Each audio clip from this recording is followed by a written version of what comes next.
forcément, mais on y va. Ok, donc je me présente pour ceux qui ne me connaissent pas.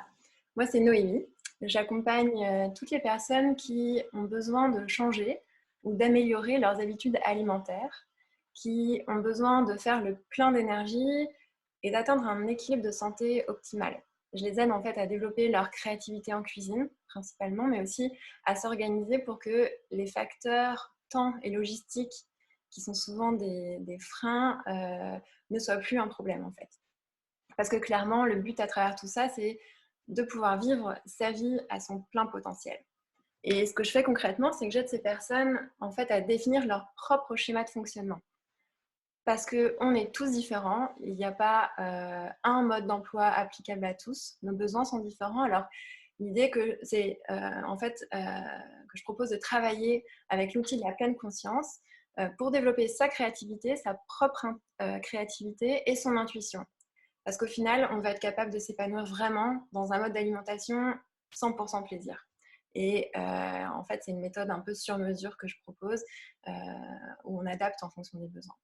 Et au final, l'objectif de cette démarche, c'est d'atteindre l'autonomie, de devenir plus ou moins son propre gourou santé.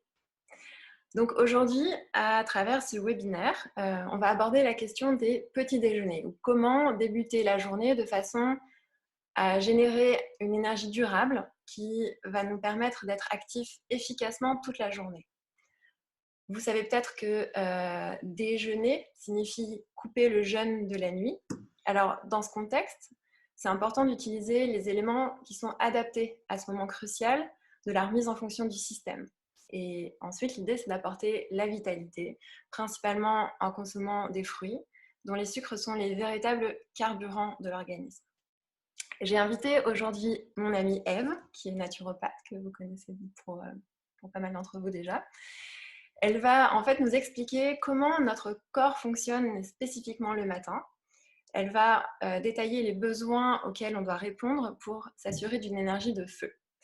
Pour ma part, je vous donnerai ensuite un maximum d'astuces créatives et des idées de recettes. Voilà, alors, si vous avez des questions qui vous viennent, je vous propose de les écrire pendant qu'on parle. Sachez qu'on prévoit un petit temps à la fin du webinaire pour qu'on puisse échanger. Donc, micro coupé pour le moment. On les rouvrira à la fin pour éviter les bruits qui vont venir déranger. Vous pouvez aussi prendre des notes, évidemment. Je vais vous envoyer après le webinaire par mail le PDF d'une partie de la présentation. Il y aura des infos dedans, mais prenez des notes parce qu'il y a peut-être des choses qui ne seront pas dans le PDF. Donc, voilà, je vais laisser la parole à Ève. Merci d'être là, en tout cas à tous, et bon webinaire. Alors, d'abord, merci Noémie pour ton invitation. Je suis ravie de partager ce moment avec toi et avec vous tous. Ensuite, je voulais vous demander toute votre bienveillance et votre tolérance parce que c'est la première fois que je fais cet exercice et c'est pas instinctif pour moi de parler à un ordinateur, hormis les contextes d'apéro de confinement. Qui n'était pas du tout la même chose. Et donc, je ne suis pas forcément hyper à l'aise, donc soyez tolérants, s'il vous plaît. Donc, je suis naturopathe. Comme on le disait dans la description, je suis passionnée par le vivant, tous les miracles liés au vivant, à la nature et à ceux du corps humain. J'accompagne des personnes qui souhaitent améliorer leur état de santé général, mieux gérer leur stress et leurs émotions, augmenter leur énergie, voilà, toutes des petits tracas du quotidien qu'on peut améliorer grâce à la naturopathie, avec toujours pour pilier principal de rechercher la cause de la cause de la cause et de ne pas trop focaliser sur les symptômes, qui ne sont que des signaux traduisant un souci en fait. Mon objectif premier, comme Noémie, c'est de vous apporter les clés pour accéder à une belle santé, pour pouvoir focaliser sur vraiment l'essentiel de la vie et non pas les petits soucis de santé qu'on peut tous avoir et traverser en fonction des moments de notre vie. Donc on partage ensemble cette vision de la santé à la fois responsable, et la notion de responsabilité est essentielle parce que c'est le changement intérieur en premier, celui de nos schémas de pensée et de notre hygiène de vie, qui va nous indiquer la voie. Et pour ça, il faut effectivement décider d'être responsable de sa santé et de ses choix. Ça, c'est vraiment important. Et la deuxième chose, c'est une santé libre parce que lorsqu'on acquiert une meilleure compréhension de son organisme, qu'on acquiert les fondamentaux, on peut alors faire les bons choix parce qu'on a la connaissance. Et ça nous donne une liberté qui est fabuleuse. Et pour moi, la notion de liberté, elle est vraiment essentielle. Donc voilà, donc on va aujourd'hui parler du petit déjeuner, mais avant, il me semblait important de vous expliquer un petit peu ou de vous faire comprendre en tout cas ce qui se passe dans le corps avant le petit déjeuner. Donc pendant une bonne nuit de sommeil, l'organisme se nettoie. Il trie et il évacue les déchets qu'il a récoltés pendant son travail nocturne. Et il peut le faire parce qu'à ce moment-là, on jeûne la nuit. On ne mange pas, a priori. On ne mange pas, on dort. Et lorsque le corps n'est pas en digestion, il a l'énergie nécessaire pour s'occuper des déchets. Ça fonctionne un peu, si je dois donner une image, ça fonctionne un peu comme un train qui circule sur une voie ferrée, ne peut pas rouler oui, sur deux voies différentes. Un train, c'est sur une voie, et si on veut changer de voie, il y a un système, et on passe sur une autre voie. La digestion et l'élimination, c'est un peu la même idée, c'est-à-dire qu'on a une voie pour la digestion et une voie pour l'élimination. Donc, on ne peut pas être sur les deux voies en même temps. Donc, comme dans une journée classique, dans nos sociétés, on mange en général entre 3 et 4 fois par jour, si jamais on prend un goûter. L'organisme, il est tout le temps en digestion. En fonction de ce qu'on mange. Enfin, bien sûr, il y a des aliments qui sont digérés plus vite, mais globalement, on est quand même beaucoup en digestion la journée. Donc, on n'est pas en train d'éliminer. C'est là que la nuit a toute son importance, parce qu'il va nous permettre de nettoyer. Et donc, au-delà du repos et de la régénération nerveuse et physique, l'intérêt de la nuit, c'est ce nettoyage. Donc, l'organisme n'a pas terminé son nettoyage au réveil en général, d'autant plus si on ajoute des facteurs comme une heure tardive de coucher, un repas très lourd ou pris très tardivement, une nuit hachée par des réveils multiples, une mauvaise qualité de sommeil tout simplement.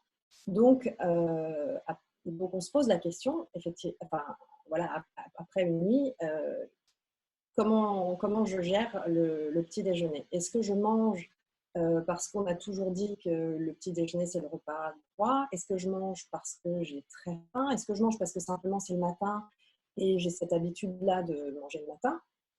Ou bien, est-ce que je choisis de... je ne sais pas si vous m'entendez bien parce qu'on me dit que j'ai une connexion instable.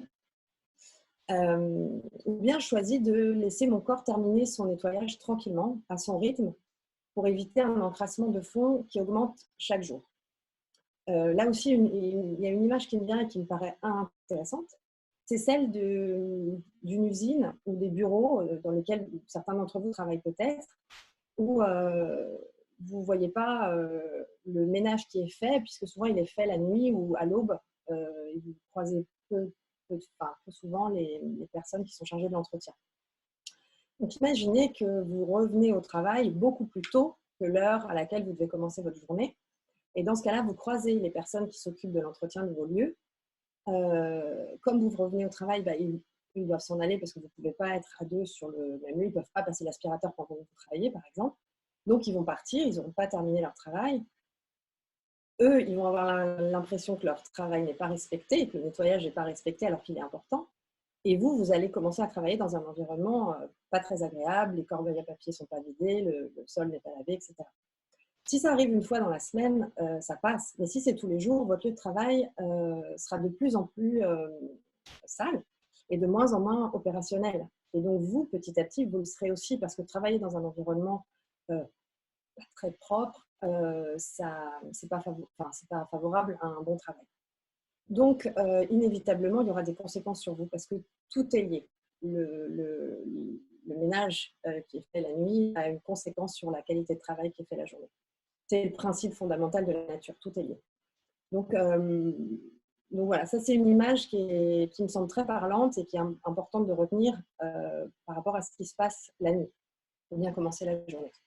Donc concrètement, comment on commence la journée avec le petit déjeuner? Donc avant quoi que ce soit, normalement on va aux toilettes pour évacuer ce que le corps a collecté pendant la nuit. On va évacuer cette partie-là. Et puis, on va aussi regarder ce qui se passe au niveau de la bouche. La langue, elle est chargée de toxines récoltées pendant la nuit et on n'a pas envie de les réingérer. Donc, idéalement, au réveil, on se brosse les dents et on utilise un gratte-langue pour évacuer ces toxines qui se sont déposées sur la langue. C'est un geste quotidien dans la culture ayurvédique et ça me semble très important de le démocratiser chez nous aussi. Ensuite, en aérant la maison, j'ouvre les fenêtres en conscience, je respire, j'inspire tout le positif qui remplira ma journée, j'expire tout le négatif dont je ne veux pas. Et enfin, je vais m'interroger sur la manière dont je souhaite ouvrir le bal alimentaire de ma journée. Donc le petit déjeuner, c'est un peu comme une rivière qui coule du haut d'une montagne. Il prend sa source en haut et la direction de départ, selon qu'il choisisse ce versant ou ce versant, va forcément impacter sur l'endroit où il va arriver. Donc, on va essayer de choisir un versant healthy, un versant santé avec des aliments riches en nutriments pour bien commencer la journée. Il faut comprendre que si on commence de l'autre côté du versant, c'est plus difficile de revenir en arrière pour aller se jeter du côté du bon versant de la santé, on va dire. Enfin, l'image que j'essaye de vous faire passer là, c'est juste pour comprendre que voilà, c'est important de bien commencer la journée. Ça aide pour la suite de la journée. Et donc, à une échelle d'une semaine, d'un mois, d'une année, c'est tout le reste qui en découle. Donc voilà, ça c'est vraiment important de bien choisir le départ. Donc pour ça, Noémie va nous aider avec ses propositions, ses créations culinaires. Voilà pourquoi il est essentiel de vraiment bien commencer. Qu'est-ce que je voulais vous dire encore?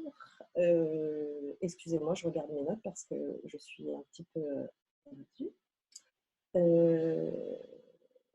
En conscience, il faut évidemment commencer le petit déjeuner en conscience pour ancrer de nouvelles habitudes, pour amorcer une mouvance positive pour la journée en termes d'énergie et de pensée. Donc, si on a conscience de bien se nourrir, on se fait du bien, on se donne de l'amour.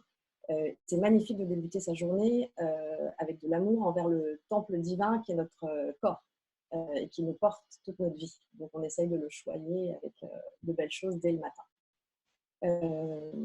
Et plus concrètement, donc, après toutes ces petites choses, on va ouvrir le bal avec l'hydratation. C'est la première chose, c'est la chose la plus importante en début de journée. Le corps a perdu de l'eau pendant la nuit et donc l'eau qu'on va apporter à ce moment-là va surtout participer à aider à continuer à évacuer les déchets. Elle a moins pour lieu d'apporter des choses, elle a surtout pour lieu de participer à l'évacuation des déchets récoltés pendant la nuit. Voilà. Pour la partie naturopathique, on va dire, du petit déjeuner. Voilà. Attends. Ben, merci Eve. Je dois dire que j'aime vraiment la façon dont tu expliques les choses. C'est très imagé, donc c'est toujours extrêmement clair. Donc merci à toi pour toutes ces belles informations sur voilà, comment notre corps fonctionne.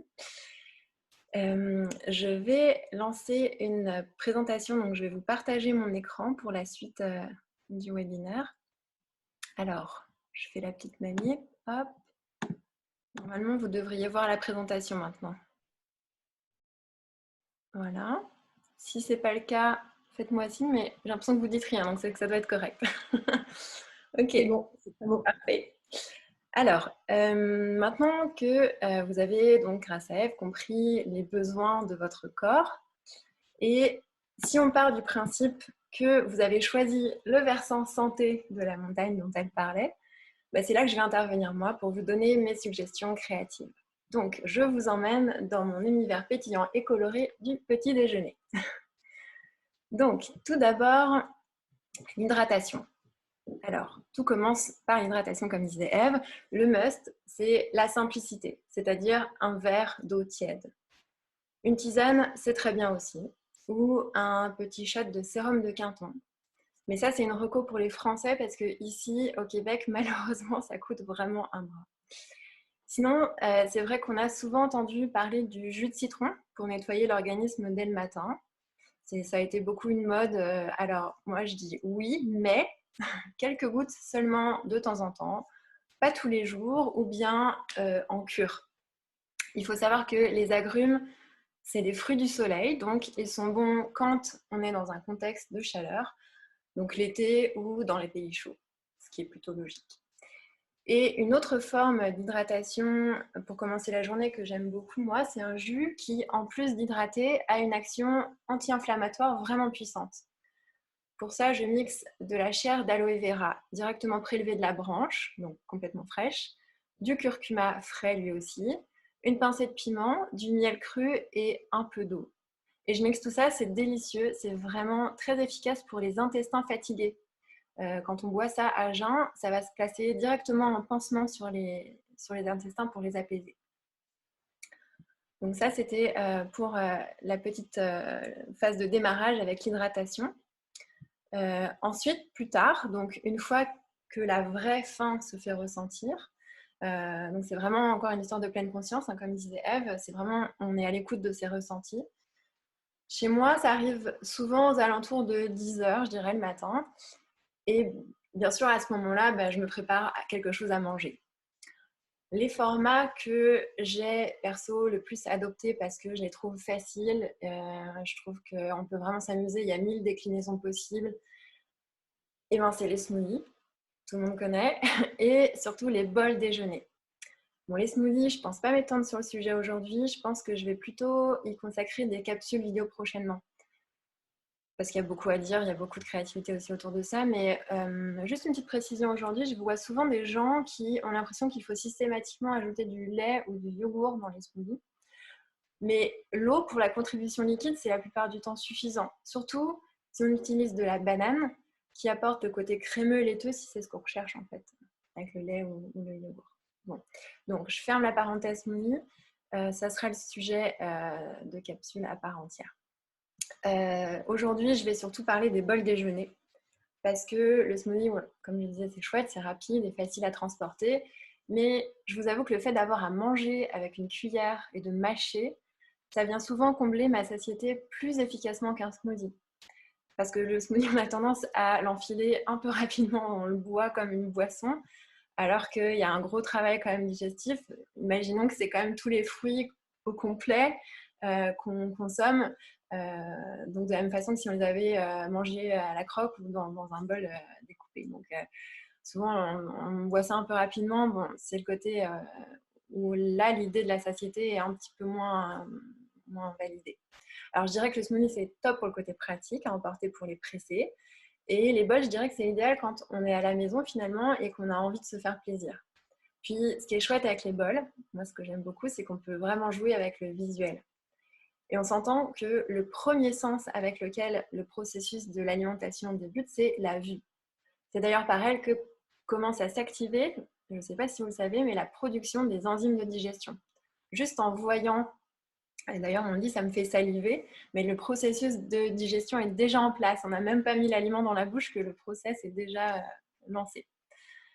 Donc voilà, donc les bols c'est hyper simple, c'est une base et des toppings.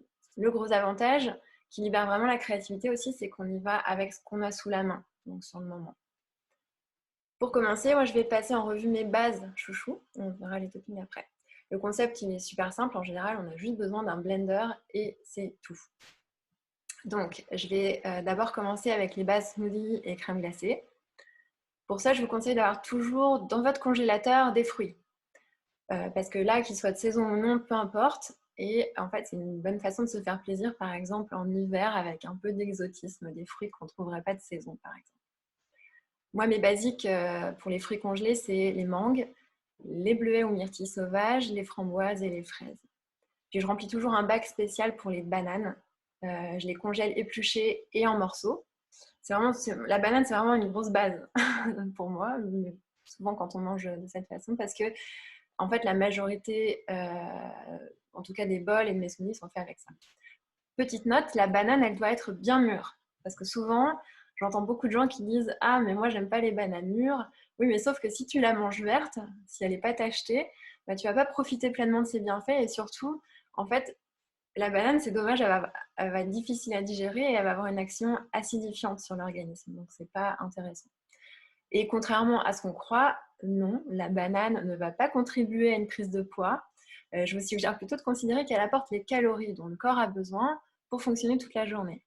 Puis elle apporte aussi tellement de nutriments indispensables comme le potassium, ce serait sérieusement dommage de s'en passer et c'est selon moi vraiment l'élément phare du petit-déj. On peut aussi, après ça comme base, réaliser des crèmes. Le principe est simple là encore, il s'agit d'ingrédients qu'on blende en moins d'une minute, pas au moins une minute, en moins d'une minute, donc c'est vraiment rapide. Je vous donne quelques idées d'associations que moi personnellement j'aime beaucoup.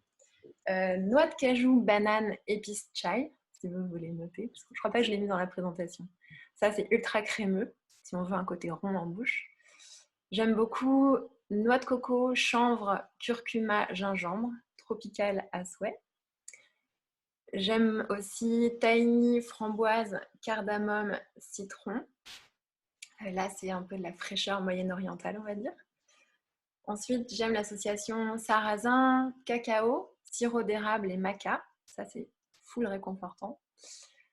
Et une dernière petite suggestion d'association, avocat, cacao, crème de coco et dattes. Là, c'est la richesse suprême. Ça, c'est pour les crèmes qui sont des bases souvent un peu plus riches que les crupotes ou les purées de fruits, par exemple. Là, on prend juste des fruits frais, on les mixe entre eux. Et puis, on peut aussi, si on veut, ajouter des fruits séchés qu'on a réhydratés au préalable pour un côté un peu plus sucré. Souvent, c'est les enfants qui aiment ça, quand c'est un peu plus sucré encore. On mixe en fait jusqu'à obtenir une texture de compote, tout simplement. Et alors, attention, parce que comme il n'y a pas de cuisson, les fruits s'oxydent très rapidement. Donc, on peut ajouter un filet de jus de citron, mais l'idéal, c'est de déguster les crupotes sans trop attendre. Moi, j'adore le mix pommes. Alors, les pommes bio avec la peau. Mangue séchée réhydratée, curcuma et vanille. Ça, c'est délicieux.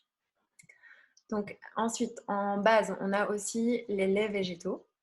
Surtout si on veut manger du granola, par exemple, avec. Pour les laits végétaux, on les fait maison. On ne veut pas d'additifs en briques du supermarché. Là, c'est vraiment tellement rapide et facile à faire soi-même et moins cher. C'est vraiment plus économique. Mon préféré, moi, c'est le lait de noisette. J'adore aussi le lait de cajou parce qu'il se rapproche, selon moi, grâce à son onctuosité et son goût neutre, du lait de vache. Et si on veut l'épaissir pour se rapprocher d'une texture de yogourt de crème, on peut ajouter tout simplement de la poudre d'amande ou de noisette, par exemple. Ça va donner une texture un peu plus épaisse. Voilà pour les laits.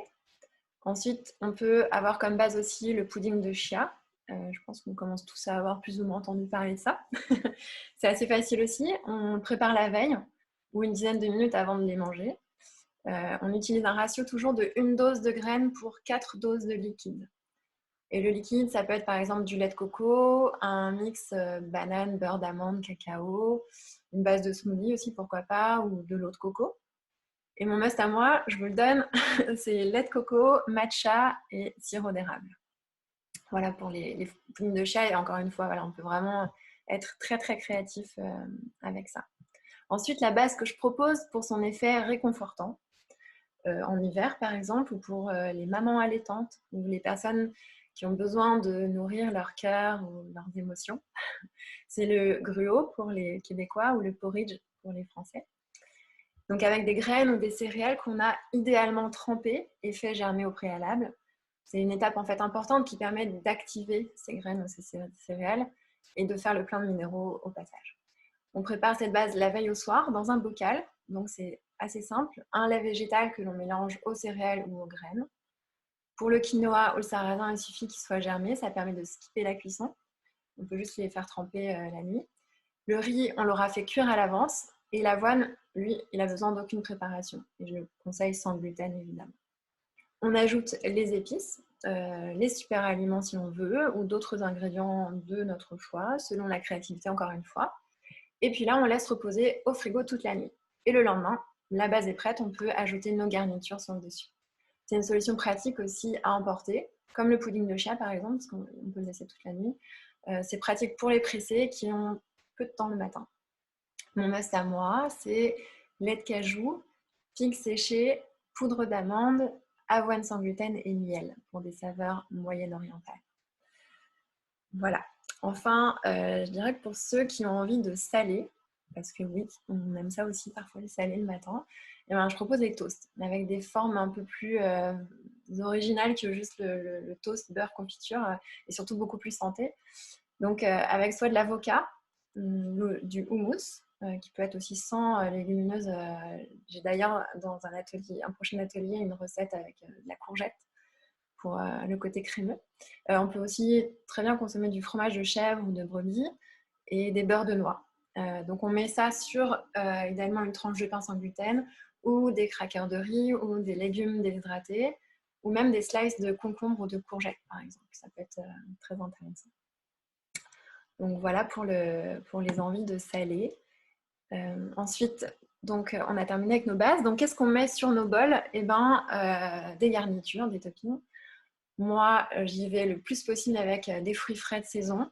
On y va sans limite. Et des super aliments. J'aime beaucoup, moi, les baies de goji, les mûres blanches, le gruau de cacao.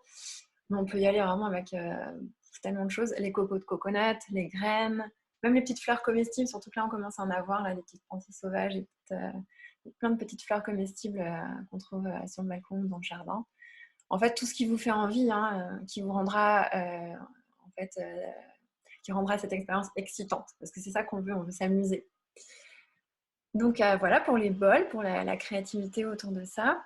On veut pouvoir varier les plaisirs. C'est sûr que quand on a trouvé un bol qui nous plaît, on a tendance à le refaire régulièrement, puis à un moment donné, on va se mettre à changer. Donc allez-y vraiment au gré de vos envies. Les autres idées pour des petits déjeuners boost d'énergie, on a les salades et les carpaccio de fruits. C'est quand même assez facile et rapide aussi à réaliser. Et vous pouvez ajouter un petit filet de sirop d'érable ou du miel sur le dessus, puis des épices, ça peut donner des twists intéressantes, ou des herbes fraîches aussi. Donc les salades de fruits carpaccio, pas de mode d'emploi, c'est quand même facile. Les cuirs et les crêpes de fruits. Alors tout le monde ne connaît pas forcément ça, surtout que ça demande d'avoir un déshydrateur. Mais c'est vraiment un gros must à la maison, surtout pour les enfants. Moi, j'adore tartiner une crêpe de banane avec du Nutella. Et j'y dispose une banane entière au milieu, j'enroule et je mange ça comme un sandwich. C'est rapide et c'est délicieux. Je peux couper aussi en petites tranches et mettre dans un bol que je propose à Paul et ça marche aussi.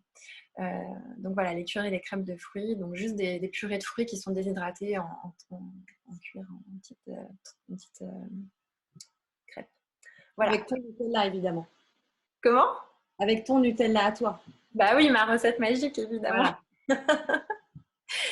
Donc ensuite, on peut aussi avoir des pancakes pour le petit déjeuner. Surtout, je sais que les Nord-Américains sont très fans des pancakes.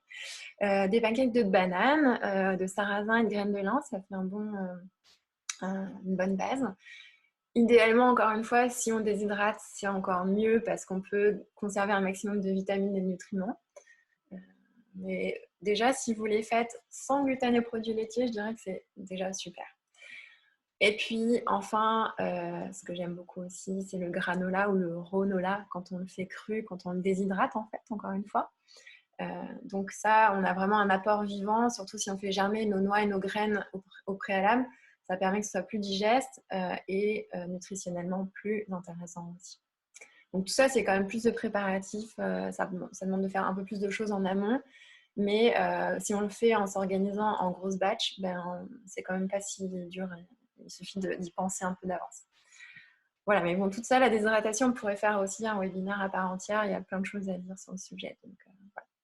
Sinon, les astuces un peu générales, je dirais, ce qui est vraiment à garder en tête, c'est de réussir à mettre du vert partout. Même dans une salade de fruits, je ne sais pas si vous avez déjà essayé, des petits morceaux de concombre, par exemple, en fait, ça passe inaperçu et c'est je dirais, une astuce vraiment top pour les enfants. On peut mettre aussi dans les smoothies des épinards, du kale, des laitues. Et ça, c'est vraiment un truc facile parce qu'on ne le détecte pas au goût. Donc, c'est une façon de consommer vraiment encore plus de verdure d'une façon déguisée, on va dire. Et puis, on peut aussi ajouter des herbes aromatiques. Surtout que là, maintenant, on a tous plus ou moins des herbes sous la main, sur le balcon, dans le jardin. Donc, ajoutez-en partout. Ça donne vraiment des twists originales. On connaît les traditionnelles fraises basilic ou fraises menthe, mais pêche verveine, c'est chouette aussi, melon menthe. Enfin, j'en passe parce qu'il y en a beaucoup d'associations assez chouettes. N'hésitez pas à être créatifs, là, encore une fois.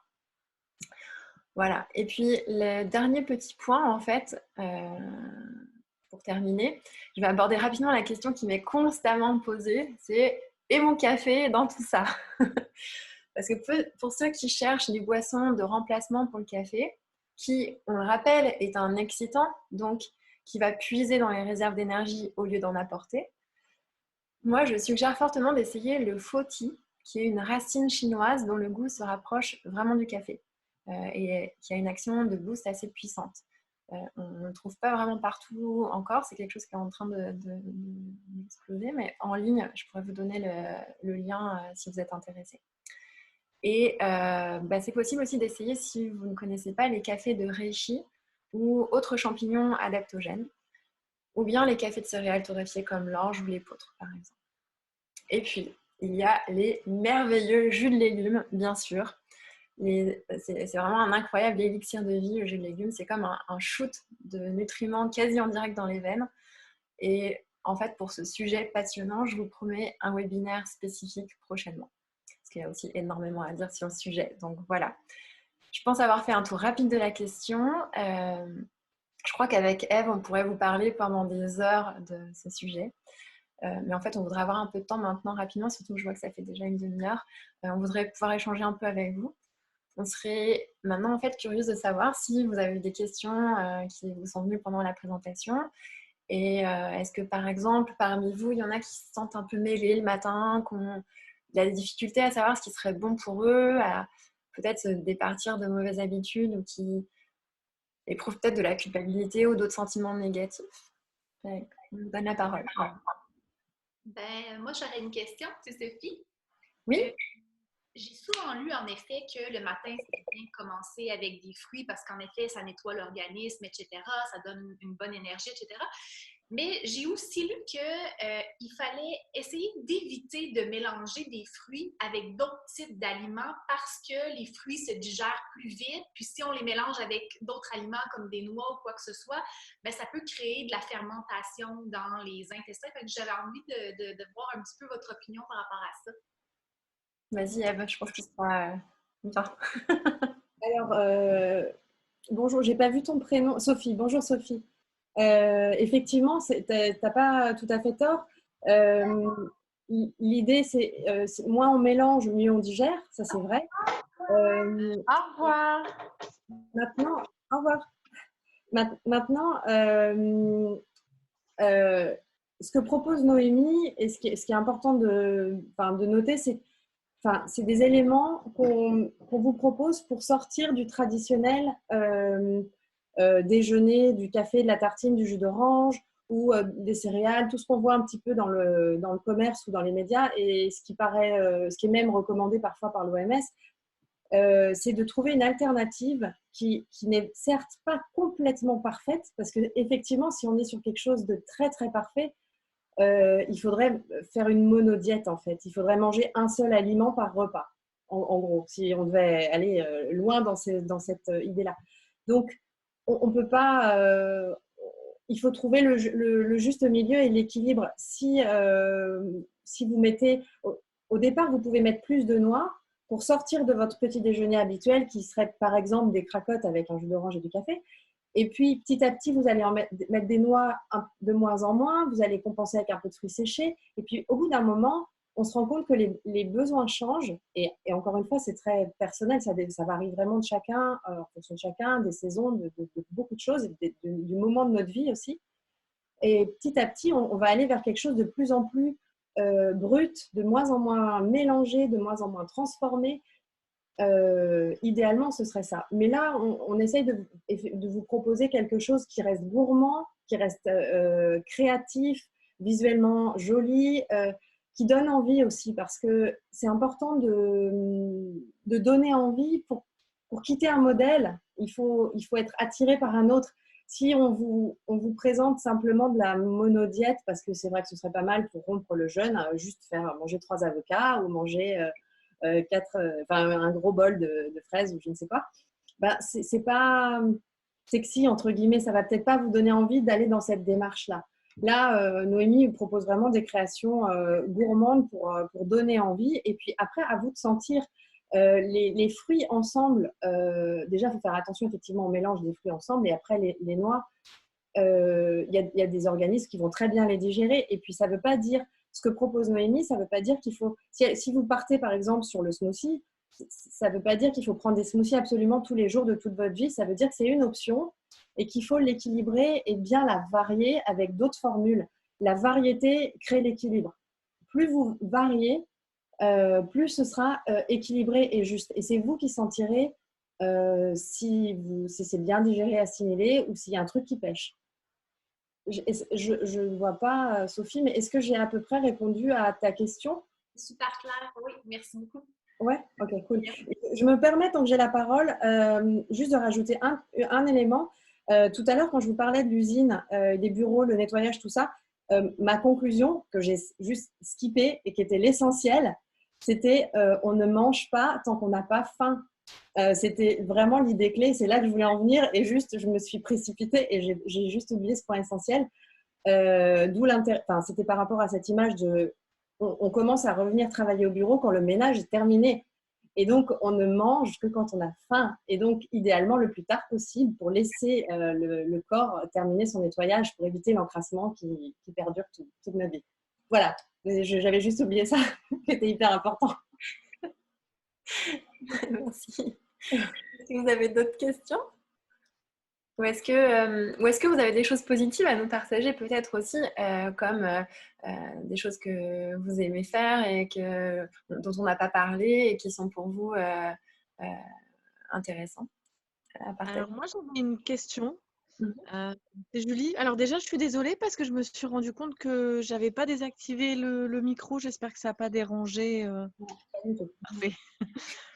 Et du coup, moi, j'ai un gros défaut, c'est que c'est des gâteaux au chocolat le matin que je consomme. Et j'ai un problème avec le sucre. Et du coup, je suis étonnée que vous conseillez des fruits. Parce que pour moi, le sucre le matin, c'était à éviter, même pour les fruits. J'y vais, Noémie? Pour toi, ça aussi, oui. Alors, il y a une grosse différence entre le sucre raffiné qu'on peut mettre dans les gâteaux et le sucre des fruits qui est un carburant idéal pour l'organisme, notamment pour le cerveau.